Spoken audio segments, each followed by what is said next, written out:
Doncs amb la Mireia Benito, ara sí la campiona de Copa Catalana Fèmines d'aquest 2021. Primer això, una mica que la valoració de la temporada en general, com ha anat? Bueno, la veritat és que prou bé, no? Estem contentes de que com a equip hem pogut anar progressant, sobretot a nivell internacional, doncs han anat sortint els petits objectius que ens anàvem marcant, així que bé, la valoració és positiva. Venies ara això d'una petita aturada mig de temporada, no sé què arrossegar els problemes físics, no sé què et va suposar, però...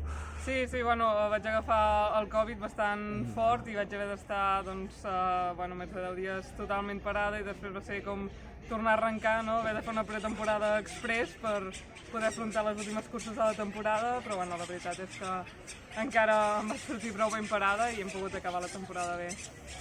Aquest any això has aixecat els braços a Copa Espanya, a Valladolid, també ara el retorn a l'Ardeix estàs allà lluitant per les victòries, no sé com valores si és un pas endavant.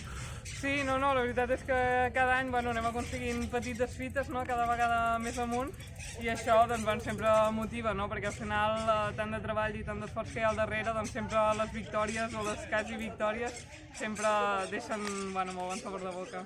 Hi ha diverses companyes també, no? Que la Patri que va guanyar Copa Espanya, no? Que comunica com que el nivell de l'equip l'acompanya, no? També Sí, exacte. Al final tot l'equip hem anat fent un pas endavant, llavors això ajuda a la motivació general de grup i això fa doncs, que treballem més bé totes juntes i que vagin sortint petits resultats. I per últim ja, imagino que ja pensant la temporada que ve, què n'esperes? Doncs seguir una mica en aquesta línia, no? Seguir millorant, jo sempre busco molt la progressió, llavors espero que puguem seguir aconseguint objectius una mica més ambiciosos cada any i a veure com anirà. Perfecte, moltes gràcies. Molt bé.